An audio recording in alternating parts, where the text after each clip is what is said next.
Well, frustrating at times, but that's Wolves. But look, we'll take that three. We'll take the 3 points. Of course, we will. I thought that obviously the two players that changed the game for me, and I'm sure you'll all agree, or probably not, was the goal scorers in Morgan Gibbs-White and Adama Traore. And to be honest, I was pleased for Morgan Gibbs-White because he does get a bit of stick. And listen, got the winner today, which was a good finish as well. Good brave finish. And Adama Traore, I did see a stat that was his 100th Premier League game for Wolves, and 40 of those are a substitute, which, in my opinion, he's a bit of an impact player. He's an impact player, and, it's when a player gets that tag, it must be quite frustrating. But I think that statistic of 40 sub-appearances in 100 games pretty much confirms it. But we'll take the 3 points. Really pleased with that win. Hopefully the mood will be better on social media. And then it takes us into the final home game, Man United coming up. And hopefully with a few supporters in the stadium, they can put on a good performance for us and finish the season on a high. Keep tuning into the fantastic work that Talking Wolves are doing. Over and out. Wolves 2, Brighton 1. Last gasp equaliser from Morgan Gibbs-White, who I thought was one of Wolves' better players today. He's coming for some criticism over the past couple of years about his performances and off the field antics, but I thought he played well today. I feel a little bit sorry for him playing him out wide, because I personally don't feel that's his best position. I feel he's best in the middle of the park or just behind the striker, but I thought he did well. But the first half was the first 10 minutes were really good, probably the best 10 minutes of football I've seen us play for a while. And then after that, after the goal, absolute dross again. So flat, no energy, no dynamism, no zip in the passing, and it was really poor. I know a lot of people are moaning about the corners and the defensive duties. For me, I don't mind, not just with Wolves, but within football in general, I don't mind bigger players marking zonal areas and your smaller players blocking the runs of the opposition's bigger players. However, for that to work, you have to start blocking runners, and we've never been able to do it properly, and today was a great example of it not working properly at all. Dunk obviously with a good header, but there was a multitude of chances afterwards that kept coming and kept coming. So yeah, second half, the Silva red card for the tackle on Silva from Dunk changed the game. I still don't think we took the game to Brighton that much. I still thought it was pretty passive with no penetration. But Adama came on and really changed the game. He was the one kind of making it happen. And it was a fantastic piece of football for the goal. Him and Fabio Silva linking up expertly. I tell you what, Fabio Silva, he's going to be mustard. And we've said it, Dave and I Talking Wolves have said it since he come in, he's going to be mustard. He was good again today, showed good, his first touch was quite poor with his back to goal. However, some of the link-up play he's shown was superb. And for someone 18, he's playing with real maturity and he stepped up, so credit to him. But yeah, it's well took goal from Adama. Great finish. And then for the winner, obviously Gibbs-White missed that absolute horrendous chance, and I bet he was kicking himself, but he definitely made up for that with the finish. It was great play from Mate Nori down the left, who has really matured in the past couple of months. I'd definitely be signing him because there's a player in there. And the ball's broken to Morgan, and he's finished with aplomb. So really well taken goal. I'd probably say we definitely did enough to win the game, because Brighton, for all the chances, were restricted for chances from set pieces and nothing really much from open play. But it's still got to improve drastically. Performances like today, I know we got the win, and obviously we've had the sending off has really helped us, but we can't be playing games like that. But like I've always said, results over performances, and that is a classic case of it today. Right, what a game! Just finished screaming at the end of that. Wow. I know it's only Brighton, and they are, the 17th place connoisseurs, but we can never beat Brighton. Even early in the season, we were 3-1 up. We drew 3-0. Aggravating. It's some teams that we can't beat.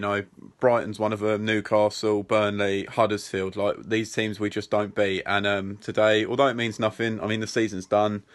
I don't even know what the best we can get is. With the games we've got left, we probably can only expect maybe like 1 to 3 points maximum, unless something mad happens. But yeah, what a game. First off, they really did dominate us, but I think it's been the story of Brighton's season. The amount of games, I don't watch Brighton, often, obviously, but the few games I have seen them, they do seem to dominate the first half and then just completely fall apart due to lack of quality. And I think that really did show today. Lewis Dunk, well, he had to do it. If Fabio went through and scored, the game's completely on his head because, well, once he went off, sorry, they really did fall apart. And then when we scored, we were completely in the ascendancy. As soon as Donk came on, I thought Nuno was just going to play for a point, as we've seen him do God knows how many times. Just get a draw and then just don't attack. But my God, we won it. I was going to crucify Gibbs White on here for missing. I mean, Adama's done the goalkeeper. He doesn't realise he's done the goalkeeper until maybe it's too late. And then Gibbs White picks the ball up. And instead of taking a touch and drilling it between two centre-backs, there's no goalkeeper there. You've got all the time in the world, to take your time and put that ball in the back of the net. But he tries to take it first time. A lot of... I think he's sort of like jack of all trades, master of none. I don't watch Gibbs White and think, blimey, there's a proper footballer in here. In the same ways that I do maybe like Vitinha or Otasawi. But yeah, he did redeem himself with that finish. What a goal it was! I couldn't believe their keeper today. It was like a prime Iker Casillas. He would not let anything in. And I think that game really highlights a lot of our weakest points. Defending set pieces aerially, we're absolutely shambles. We don't have a massive centre back to knock balls away, and Brighton really capitalise on that. They've got Dunk 6'5", who's the one they play at wing back. I can't remember his name. He's like 6'7". They've got another massive one, and Ben White's like 6 foot something. Like, they've got massive defenders, and with Nuno talking about wanting to sign English players, I really do hope that maybe like Lewis Dunk or someone is on that list of players, not just like we hype ourselves up with signing some, decent English players, and then come the window, we're linked with like All Brighton and Danny Drinkwater. Like, we can't do that to progress. Other things I want to say, I was really happy to see Brighton Hove back in, but I really hope that he doesn't. Well, sort of, I want him to be a centre back more than a right back. He can't cross a ball, and I don't know if that's because he's young or what, but too many times we see him cross a ball. Even not just this game, earlier in the season, he tries to cross and he kicks it into the away end. It is what it is, but there is a lot of quality there I see with him. And well, now that Moutinho's back, it is the return of the short corners, which need to go. I mean, we haven't got Neto, who usually takes all the corners, and without Saiss, we don't really have an aerial presence. So I can understand why he does it, but like, why are we passing to the edge of the box for Brighton Hove to whip a ball in when he can't whip a ball in? Oh, it's ridiculous. But, I can only, I'm so happy with beating Brighton. Probably get spanked by, who have we got next? I think it's Spurs and Everton. But oh well, I mean, Spurs are in a bit of a funny patch at the moment. Who knows what could happen? And yeah, we'll see out the season. And hopefully we can sign, hopefully the window can't come far, soon enough, to be honest. And hopefully we can really rebuild and move on to next season. Hi everyone, Wolves 2, Brighton 1. That was a hand-shaking, head-shaking match, but we still got it in the end. We come back. Luckily, Brighton went down to 10 men, so I'm so pleased for the win. Adama Traore come on, made a massive impact. Because of him, we looked stronger, we looked more attacking, and I'm so pleased for the 3 points. That's like the first game we've won against Brighton in something like 11 or 12 games. So all I can say is thank you very much. Thanks Talking Wolves for having me on, and on to the next game. Thanks. Wow, so Wolves 2, Brighton 1, and just a quick backstory on this. I couldn't watch the game live today, so I turned my phone off. I had to take my little boy swimming, completely avoided all contact with the game, and I put a bet on today. I put on Brighton to be winning at half-time, Wolves to be winning at full-time. Come back home, had it recorded, whacked it on, and let's get into the game. Obviously I'm buzzing. Obviously Wolves won, but I won 100 quid off a bet too. Get in, boys. Anyway, thank you Talking Wolves for having me on. Let's get into the game. I thought we started off really well. I was happy with the team. Buzzing for Hoover, buzzing for Kilman. I think he really deserved a start, especially with how bad Saiss has been playing. And also really happy for Gibbs White to be starting. And obviously we know what happened eventually, so that was a good move. But we started off really well. The first 10 to 12 minutes, we were really positive. Vitinha had that shot that the keeper tipped wide, but then after that, we fell apart, really. As soon as Brighton started attacking us, we looked very vulnerable, which we expect with 4 at the back, with 2 lads below the age of 20 at right and left back. But this is what we want. We want the youngsters to be playing, so we can't really complain about that. We've got to expect it. Corners come in. Brighton have got players. They may as well be called the big friendly giants because they are huge. And obviously Dunk scores that goal. And they had a few other chances after that to score again, but thankfully they didn't. Going in at half-time, I was just hoping we'd have a much better performance and actually try and attack a bit more than we did in the first half, apart from those first 10 minutes. And we did. We kept plugging away at it. Honestly, I didn't think we were going to score, but then as soon as that little 1-2 would come off and Fabio went through and Dunk got the red card, I was like, we've got to win from here. We've got to. And I couldn't see it still. After, I was thinking, come on. Adama Traore comes on, completely changes the game. I know there's a lot of stuff up in the air about his contract. Is he going to sign one? I personally thought to myself, when I heard this news yesterday, I believe, sell him, get the money. But after today, after watching that and the way he changed it, I hope he signs a new contract. He's great to bring off the bench, isn't he? I mean, they mentioned today he's had 100 appearances for Wolves and 40 of them have come off the bench, and that's when he's most effective. But will he be happy with that? He wants to be a starter. He wants big money by the sounds of it. But going off today, I hope we get him a new contract. His goal was unbelievable. Great little 1-2 with Fabio Silva and a great goal. We needed that because Willian Jose had that horrendous touch just before it when he should have scored. And then after that, Morgan Gibbs-White, who was the hero in the end, had that miss when Traore ran through, somehow got it, laid it back to him, skied it over. And when that happened, I was like, this ain't happening. Wolves are not winning this game today. And I would have been so annoyed if we didn't, especially how long they had 10 men for Brighton. But it happened. What a goal, man. Gibbs-White, first attempt didn't come off, second one, bends it top bin. And you can see in his celebration how much it meant to him. Fair play to the lad, great finish. He's had a lot of stick off Wolves fans. I've been one of the worst ones for it on the Wolves 77 Club podcast, when I've been on the Talking Wolves podcast. I don't rate the lad. I don't. It's, he's done really well at Swansea. He just sometimes there's something about him. He don't look like he's bothered. But today, fair play to him. He come on against Albion the other day. Really good. That slide tackle he put in, I thought, oh, go on. So I'm glad he got his start today. And he's repaid Nuno for letting him be starting.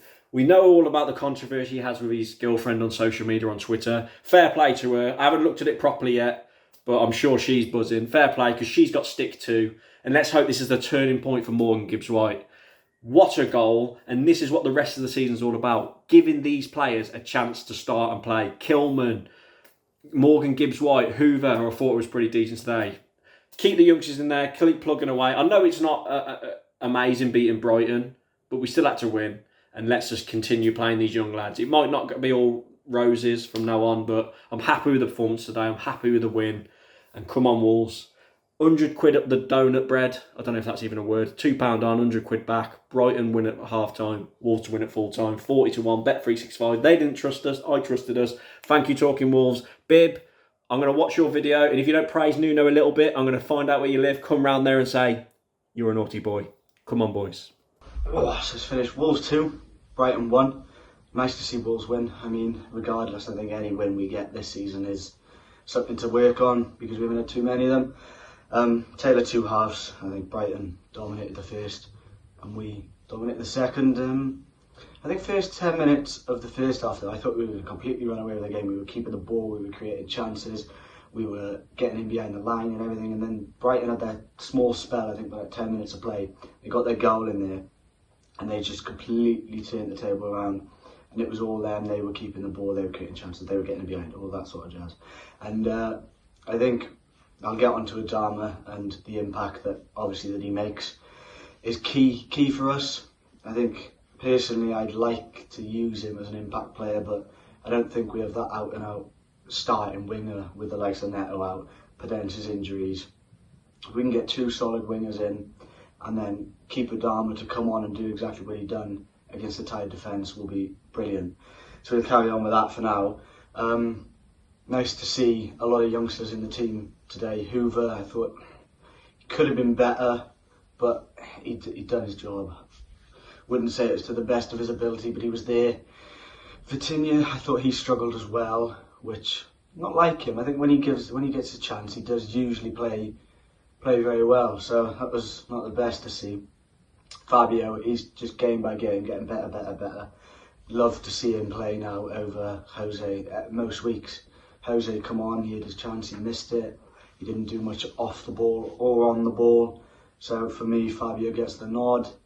And like I said, Adama, he come on straight away, got him on the ball. He was getting past defenders, he was creating chances, he was putting balls into the box. And I think Gibbs White, nice of him to get his goal, one of our own. Left it late. I think he could have had two. Clearly, he missed that sitter. So yeah, it's nice to see Adama get on the score sheet. He's finding his form now again. To be fair, I think it's a performance to build on, and I'd like to see a similar lineup now next week, sort of thing. Just carry on how we're getting on, do what works, and yeah, I think let's just build on now to next week, and lovely now to get 3 points.